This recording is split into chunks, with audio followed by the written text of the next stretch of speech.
यहाँ का जो दलित है, यहाँ का जो आदिवासी है, यहाँ का जो माइनॉरिटी है, वो तो पूरी तरीके से अगेंस्ट में है बीजेपी के, लेकिन बड़ी संख्या में इस बार जाटों की जो नाराजगी है, राजस्थान में बड़ी संख्या है जाटों की, और उनकी जो नाराजगी है, वो नाराजगी भाजपा के लिए बहुत मायने रखेगी और वो बहुत इफेक्ट करेगी। लोगों में योजनाओं के बंद होने की नाराजगी है, जातिगत रूप से लोगों में नाराजगी है, संविधान और लोकतंत्र की लोग चिंता कर रहे हैं, उसकी चर्चा कर रहे हैं, और ये जो इंडिया अलायंस बना है और उसका राजस्थान में जो गठबंधन हुआ, उसकी वजह से भी वोटों का जो एक तरह का बंटवारा था, वो रुका है।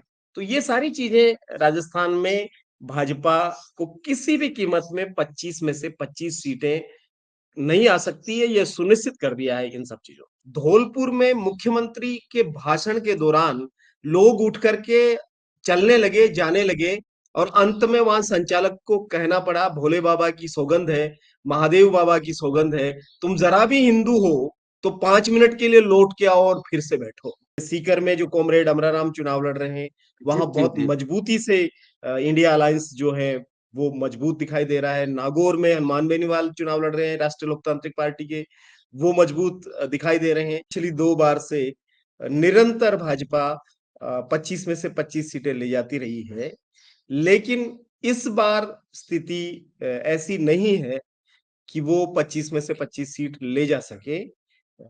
काफी जगहों पर मुकाबला आमने सामने का है, और यहाँ उनका जो विजय रथ है 400 पार वाला, वो राजस्थान के रेगिस्तान में आकर के कहीं न कहीं फंस गया है।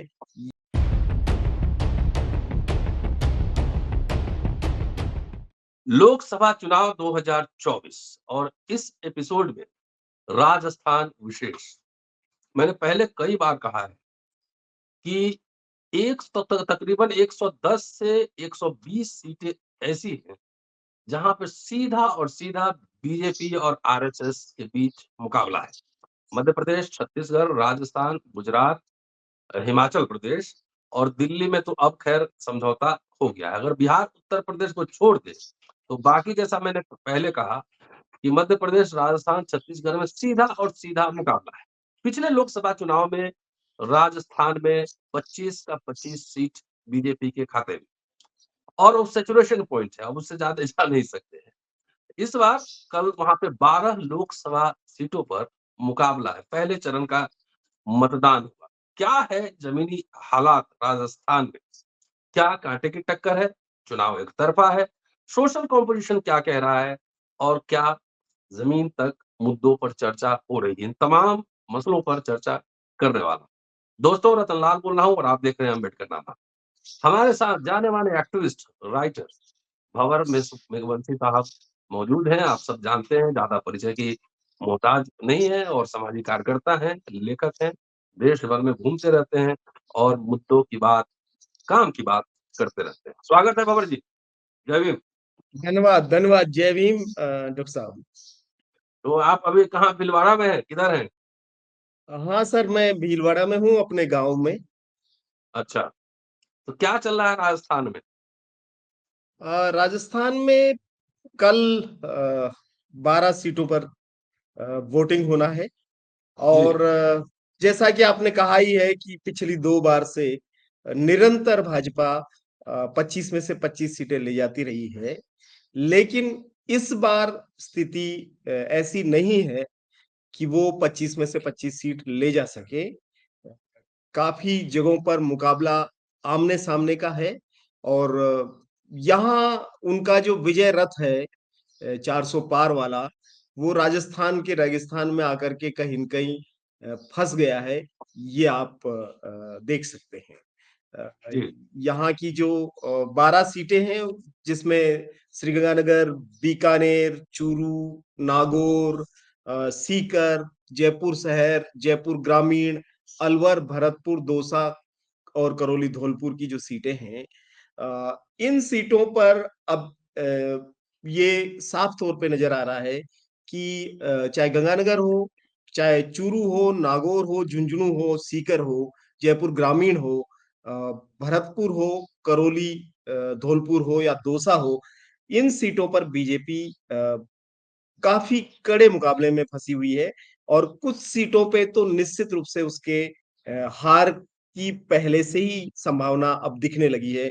जैसे सीकर में जो कॉमरेड अमराराम चुनाव लड़ रहे हैं, जी, वहाँ जी, बहुत जी। मजबूती से इंडिया अलायंस जो है, वो मजबूत दिखाई दे रहा है। नागौर में हनुमान बेनीवाल चुनाव लड़ रहे हैं राष्ट्रीय लोकतांत्रिक पार्टी के, वो मजबूत दिखाई दे रहे हैं।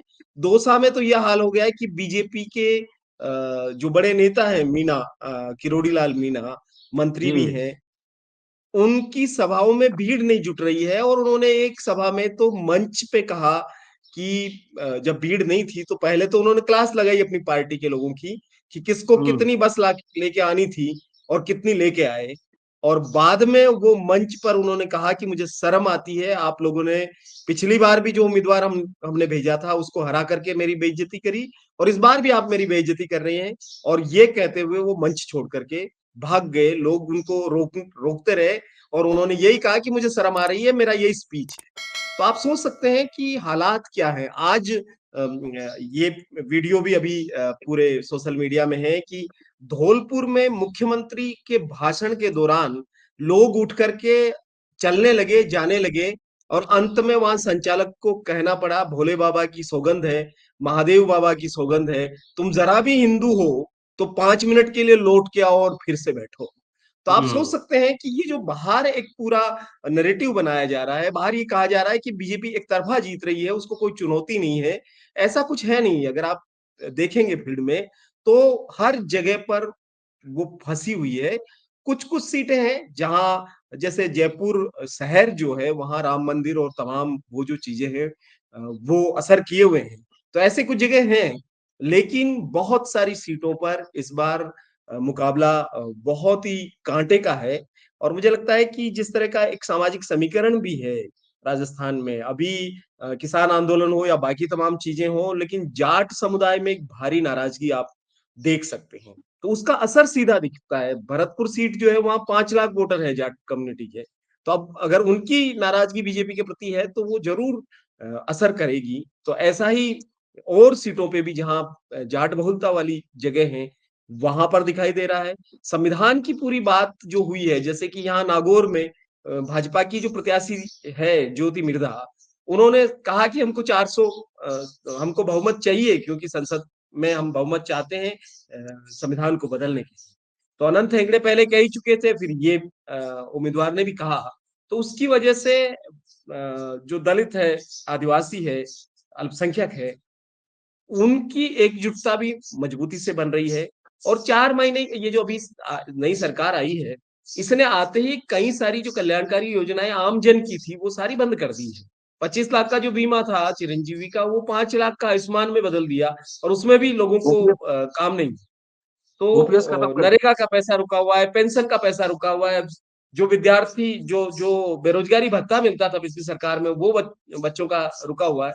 तो आप केवल भावनात्मक धार्मिक मुद्दों के आधार पे चुनाव जीतने की कोशिश कर रहे हैं, लेकिन जो धरातल की सच्चाई है, वो ये कह रही है कि लोगों में अ, योजनाओं के बंद होने की नाराज़गी है, जातिगत रूप से लोगों में नाराज़गी है, संविधान और लोकतंत्र की लोग चिंता कर रहे हैं, उसकी चर्चा कर रहे हैं और ये जो इंडिया अलायंस बना है और उसका राजस्थान में जो गठबंधन हुआ, उसकी वजह से भी वोटों का जो एक तरह का क्योंकि बँटवारा था, वो रुका है। तो ये सारी चीज़ें राजस्थान में भाजपा को किसी भी कीमत में 25 में से 25 सीटें नहीं आ सकती है, ये सुनिश्चित कर दिया है इन सब चीज़ों पिछली बार जब कांग्रेस की सरकार थी राज्य में, तो मैं समझता हूँ कि बहुत सारे काम हुए थे वहाँ पर। ओल्ड पेंशन स्कीम लागू किया गया था और जैसा कि आपने स्वास्थ्य बीमा को लेकर कहा। बावजूद इसके विधानसभा चुनाव में बुरी तरह से हार गई। वो गुटबंदी भी कारण एक महत्वपूर्ण बताया जा रहा है और दूसरा ओवर कॉन्फिडेंस भी बताया जा रहा है।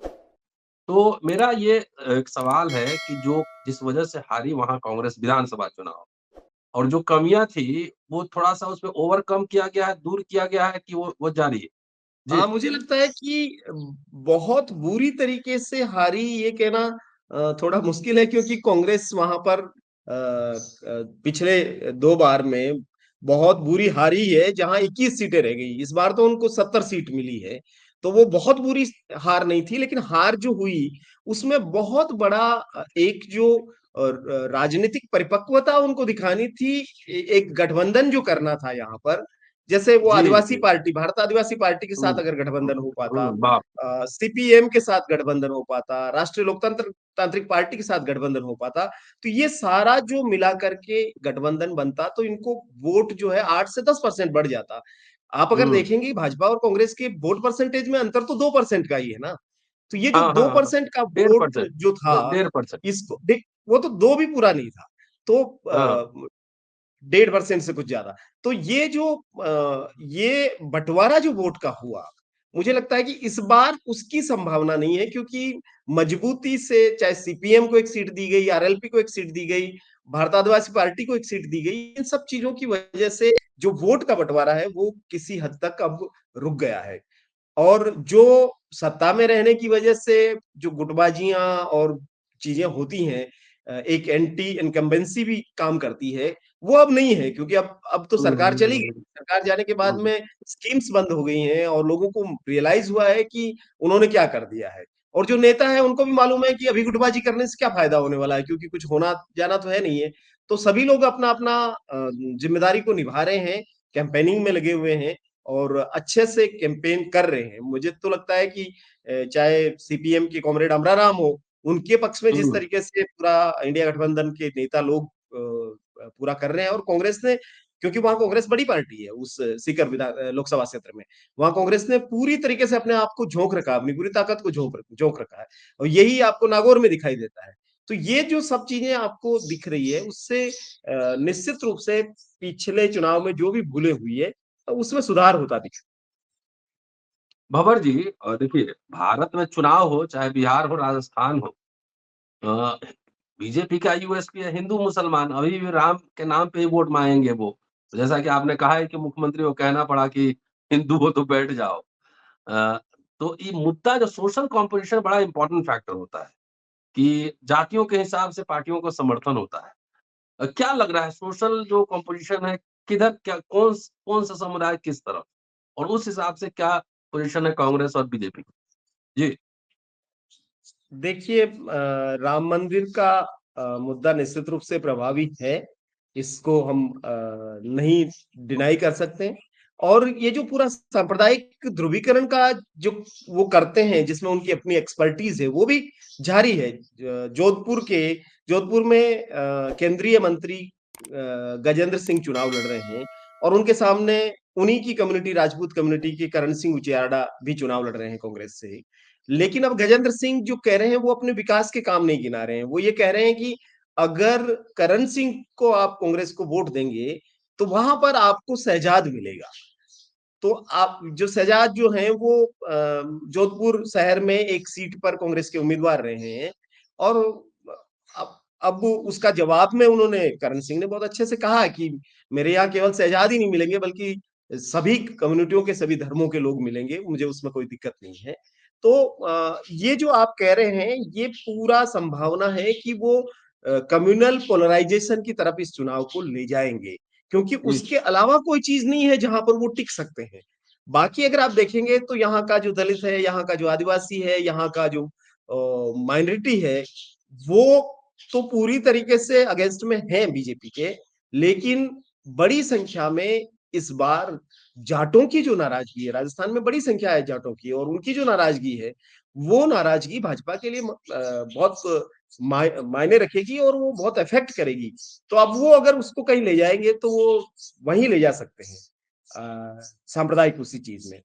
लेकिन इंटरेस्टिंग चीज़ ये है कि सीकर जैसी लोकसभा क्षेत्र में एक तरफ कॉमरेड अमराराम चुनाव लड़ रहे हैं, दूसरी तरफ स्वामी सुमेधानंद सरस्वती चुनाव लड़ रहे हैं और वहाँ पर कॉमरेड बहुत मजबूती दिख रही है इस समय कॉमरेड की। तो हुँ, आप हुँ, हुँ। एक तरफ पूरा भगवा पहना हुआ व्यक्ति है, साधु है, भाजपाई है, राम मंदिर का भी मुद्दा है, सब चीज़ें हैं। वो सब होने के बावजूद भी अगर अ, लोग कम्युनिस्ट पार्टी के इंडिया अलायंस के उम्मीदवार के पक्ष में मजबूती से खड़े हैं, तो ये जो जनमानस बदल रहा है, इसकी तरफ मैं इसको देखता हूँ कि ये एक संकेत है कि लोग धार्मिक मुद्दों के प्रति अब तंग आ चुके हैं। आप कितना करेंगे? कितनी रात-दिन हुँ, वही बात बात जो है, और अंत में दूसरे लोगों को समझ में आ रहा है कि आप ये सब करते हुए बाकी चीजें क्या कर रहे हैं। तो महंगाई भी एक मुद्दा है, सारी चीजें हैं। तो बहुत ज्यादा मुझे नहीं लग रहा है कि ये होगा, लेकिन जो जो समाज का सोशल कंपोजिशन की आपने बात की, उसमें जो सो कॉल्ड अपर कास्ट है और जो लाभान्वित हो रही है मंदिर मस्जिद के मुद्दों से या इन तमाम चीजों से, वो तो अपनी प्रतिबद्धता के साथ खड़ी है वहां। लेकिन बाकी समुदायों में भी एक चेतना है, और वो मुझे लगता है कि अभी जो उनमें समझ है, ये समझ वोट के दिन तक बनी रहे और वो उस तरीके से मतदान कर पाए, तो एग्रेसिव वोट। राजस्थान में कम से कम 10 सीटें बीजेपी से छीन करके इंडिया अलायंस ला सकता है। जी। सचिन पायलट ठीक है, नाराजगी उनकी चलती रहती थी, उनके समुदाय जो है, जो गुर्जर समुदाय से आते हैं, जाट समुदाय तो नाराज है जैसा कि आपने कहा। लेकिन सचिन पायलट को लेकर जो है ना गुर्जर समुदाय भी कांग्रेस से नाराज रहता था। क्या अभी क्या स्थिति है? सचिन पायलट अभी तो सब ठीक-ठाक लग रहा है। जी। मुझे लगता है कि सचिन पायलट एक एनर्जेटिक और बहुत गंभीर किस्म के पॉलिटिशियन है, ये मैं व्यक्तिगत रूप से आपको कह सकता हूँ। और वो इस पूरे चुनाव में जिस तरीके से लगे हुए हैं, कैंपेनिंग में लगे हुए हैं, और जिस तरह की भाषा में वो बात कर रहे हैं, अभी कल ही उन्होंने कहा कि भाई लोकसभा में तो 272 ही सीट चाहिए आपको, 400 पार क्यों चाहते हैं आप इसलिए चाहते हैं ना कि आप जो कुछ भी कानून कायदे बाबा साहब अम्बेडकर ने बनाए हैं, उसको आप बदलना चाहते हैं। तो उनके प्रभाव क्षेत्र की जो सीटें हैं, उस पर निश्चित रूप से बदलाव आ रहा है। और मैं ये कह सकता हूँ कि मैं तो 2-3 दिन से अभी ग्रामीण क्षेत्र में भी जा रहा हूँ, और मैं जिस इलाके में रहता हूँ, मैं जिस जिले में हूँ और मैं जहाँ हूँ, वहां भी एक तरीके से गुजर बाहुल्य इलाका है। तो मैं उन लोगों के बीच में भी बदलाव देखता हूँ। जो विधानसभा चुनाव में जो नाराजगी थी और जिस तरह की बात वो करते थे, और आज जो वो बात कर रहे हैं, उसमें कुछ फर्क है। तो मुझे लगता है कि कहीं न कहीं गुर्जर कम्युनिटी में भी नीचे तक ये मैसेज गया है कि भाई आपने नाराज रह करके बना भी लिया एक नई सरकार, तो उस सरकार में आपका सहभाग कितना है?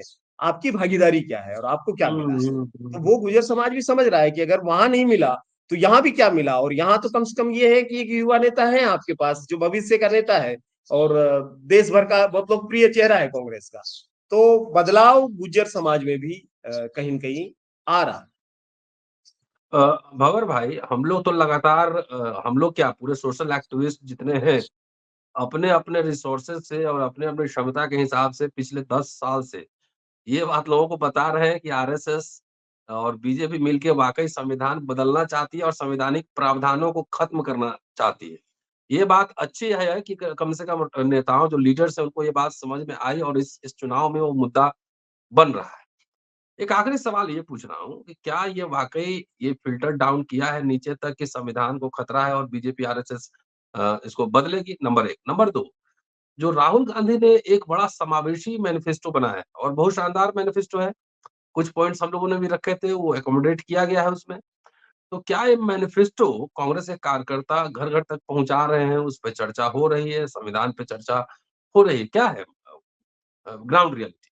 अ, देखिए, मैं ईमानदारी से कहूँ तो संविधान और लोकतंत्र की जो चर्चा है, वो चर्चा अब भी अ, जो गैर कांग्रेसी सामाजिक कार्यकर्ता जो लोग हैं, वो फील्ड में ले जा रहे हैं मजबूती से। अ, हुँ, नीचे का कार्यकर्ता जिस तरीके से इस पर एक डिस्कोर्स डेवलप करना चाहिए, वो नहीं कर पा रहा है। हुँ, लेकिन अच्छी बात ये है कि उनके जो लीडर्स हैं, अब उनकी पब्लिक मीटिंग में मुख्य स्वर जो है, वो संविधान, लोकतंत्र और बदलने की ये सारी बात है। तो अंततः क्या है कि वो ऊपर से थोड़ा-थोड़ा नीचे तक आ रहा है।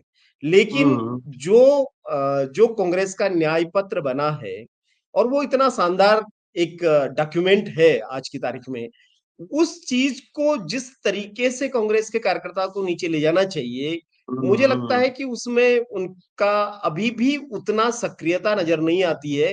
वो चर्चा उस पे नहीं कर रहे हैं, चर्चा पता नहीं किस चीजों पे, या तो स्पष्टीकरण देने में लगे हुए हैं कि हमने ये नहीं किया, वो किया, ये किया, वो किया। उसके बजाय ज्यादा जरूरी था कि वो अपना मैनिफेस्टो ले जाते, मैनिफेस्टो पे चर्चा करते। लेकिन सर, मैं ये देख रहा हूँ कि गाँवों में लोग, क्योंकि सोशल मीडिया का अपना एक असर है जय और ये हिंद, जय मैनिफेस्टो हिंद। पहुंच रहा है लोगों के बीच में। और हुँ, युवाओं से हमने चर्चा करी तो उन वो इस पे चर्चा कर रहे हैं कि इसके बाद हमें ये मिलने लग जाएगा, ये होगा अगर सरकार बनेगी तो। किसान कुछ और बात कर रहे हैं। तो ये जो इन्होंने जो बात रखी है, ये चर्चा तो नीचे तक है, लेकिन जिस हुँ, तरीके से कांग्रेस के कार्यकर्ता को इस मैनिफेस्टो को लेकर के जाना चाहिए, लोगों के बीच में बैठ करके बात करनी चाहिए, वो बात नहीं कर रहे हैं। और मुझे लगता है कि ये, क्योंकि पार्टी का जो काडर है, वो काडर उस रूप में काम नहीं करता है, और दूसरा उनमें उनका पॉलिटिकल शिक्षण ऐसा नहीं है कि इस तरह हुँ, के डॉक्यूमेंट को किस तरीके से लोगों के बीच ले जाना चाहिए। आप अगर सही है। देखिए कि अगर इस तरह का डॉक्यूमेंट बीजेपी के पास होता तो वो किस तरीके से इसको ले जाते, कितना बड़ा इसका एक माहौल क्रिएट करते। केवल उनका वो संकल्प पत्र 14 अप्रैल को जारी हुआ, उसका उन्होंने इतना बड़ा माहौल बनाया कि देखो बाबा साहब अम्बेडकर की जयंती पर ये किया गया। आप सोच सकते हैं कि वो कितना चीजों को माहौल उसमें बनाते हैं, जबकि उसमें उसमें कुछ है 24 नहीं। 24 जो गारंटी मोदी गारंटी है उसमें आरक्षण, सोशल जस्टिस ये सब कोई चर्चा नहीं है। हाँ, लेकिन मुझे लगता है कि देखिए ये अब मुद्दा तो बन गया है संविधान के संशोधन का और आरक्षण का। और अगर मोदी जी को ये कहना पड़ रहा है कि बाबा साहब अम्बेडकर ने जो बनाया संविधान, अगर बाबा साहब खुद आ जाएं तो नहीं बदल सकते हैं, तो आप ये स्पष्टीकरण देने के लिए मजबूर हुए, इसका मतलब ये सफलता है इस देश के दलित बहुजन सामाजिक कार्यकर्ताओं की, चिंतकों की, और जो इंडिया अलायंस के जो थिंक टैंक है उनकी, कि आपको अपने पाले में अपने डिस्कोर्स में लाके खड़ा कर दिया। अब तक तो आप जो कहते थे उसकी प्रतिक्रिया करने में लोग लग रहे थे, लेकिन अब आपको प्रतिक्रिया करनी पड़ रही है, और मुझे लगता है कि ये एक बड़ी सफलता है। मुद्दा तो संविधान लोकतंत्र बन चुका है, ये कितना भी कहे, लेकिन लोगों को टच कर रहा है। और आम मैं 2 दिन पहले बिल्कुल आम दलित समुदाय के एक बस्ती में गया और उनके बीच में बैठ के बात की। आपको ताजुब होगा, जिनको संविधान बोलना ठीक से नहीं आता है, वो कह रहे हैं कि कानून बदल जाएगा तो हमारा जीना हराम हो जाएगा। तो उनको ये समझ है कि कोई कानून का एक किताब है जिसकी वजह से हुँ, हम जी, जिंदा है, जी। और वो बदलने की ये लोग कोशिश कर रहे हैं। तो ये अच्छे से नीचे तक गया है। पर कांग्रेस के कार्यकर्ताओं को और इंडिया अलायंस के अन्य लोगों को ये कोशिश करनी चाहिए कि ये जो भी न्याय पत्र बना है और ये जो बात चल रही है, ये नीचे तक और तेजी से जाए, तेज़ी ताकि ये से जाए। वोट में बदले। जी, जी। चलिए एक अच्छी बात हुई, इतनी समझ आई कि कम से कम अलायंस हो गया सीपीएम के साथ और हनुमान बेनीवाल के साथ और भारतीय आदिवासी पार्टी के साथ 3 सीट 25 में से 3 सीट ये तीनों पार्टियाँ लड़ रही हैं और 22 सीट कांग्रेस। और पहले से बार-बार ये कहते आ रहा हूँ कि जहाँ सैचुरेशन है, कांग्रेस को कंसंट्रेशन वहीं करना चाहिए। अगर 117 सीट को आप आधा कर देते हैं, तो 400 पार का जो पहिया है और अगर राजस्थान के रेगिस्तान में ही जाके रुक जाएगा। भंवर मेघवंशी साहब को आप सुन रहे थे और कल चुनाव है।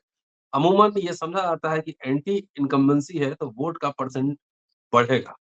कल कोशिश करूँगा अगर भंवर साहब फ्री होंगे तो दोपहर में इनसे बात करेंगे कि आखिर हुआ क्या? कितने परसेंट वोट आए और किस तरह का पैटर्न? शुक्रिया भंवर साहब। Thank you. जय भीम।